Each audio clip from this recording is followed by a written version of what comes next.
సొలొమోను మరణించిన తర్వాత అతని కుమారుడు రెహబాము రాజు అయ్యాడు. అతన్ని రాజుగా అభిషేకించడానికి షెకెము పట్టణానికి వచ్చినప్పుడు ప్రజలు, నీ తండ్రి సొలొమోను బరువైన కాడని మా మీద ఉంచాడు, నీవు ఆ భారాన్ని తగ్గిస్తే రాజుగా స్వీకరిస్తాము అని చెప్పారు. అప్పుడు రెహబాము 3 రోజుల సమయం అడిగి ముందుగా తన తండ్రి కాలంలో పనిచేసిన వృద్ధుల సలహా అడిగాడు. వారు ప్రజలకు దయ చూపించి వారి భారాన్ని తగ్గిస్తే వారు జీవితాంతం నీ సేవకులుగా ఉంటారు అని చెప్పారు. కానీ రెహబాము వారి మాట వినలేదు. తర్వాత అతను తన వయసు వారైన యువకుల సలహా అడిగాడు. 3వ రోజు ప్రజలు తిరిగి వచ్చినప్పుడు రెహబాము గర్వంగా యువకులు చెప్పిన సలహా విని ప్రజలతో, నా తండ్రి నడుము కన్నా నా చిటికన వేలు పెద్దది, నా తండ్రి మీపై పెట్టిన భారాన్ని నేను ఇంకా పెంచుతాను అని చెప్పాడు.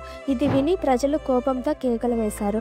10 గోత్రాలు రెహబామును తిరస్కరించి యరొబామును రాజుగా చేసుకున్నాయి. ఇశ్రాయేలు రాజ్యం 2 భాగాలైంది. ఇది ఇశ్రాయేలు చరిత్రలో జరిగిన మొట్టమొదటి రాజ్య విభజన. ఉత్తర రాజ్యం 10 గోత్రాలకు రాజు యరొబాము, దక్షిణ రాజ్యం యూదా బెన్యామీనుకు రెహబాము రాజుగా అయ్యారు. రెహబాము జీవితం అంతా యరొబాముతో యుద్ధాలు జరిగాయి. రెహబాము 41 ఏళ్ల వయసులో యూదాపై రాజు అయ్యాడు. అతడు 17 సంవత్సరాలు యెరూషలేములో పరిపాలించాడు. తన పాలనలో మొదట దేవునితో నడిచాడు. తర్వాత దేవుని మార్గాన్ని వదిలి విగ్రహారాధనలో పడడం వల్ల ఐగుప్తు రాజైన షీషాకు దాడికి గురైంది. చివరిలో అతడు దేవుని ముందు పశ్చాత్తాపడ్డాడు. అందువల్ల దేవుడు అతన్ని పూర్తిగా నాశనం చేయలేదు. రెహబాము గర్వం అతని దేవునికి దూరం చేసింది. గర్వం ఉన్న చోట దేవుని కృప నిలవదు.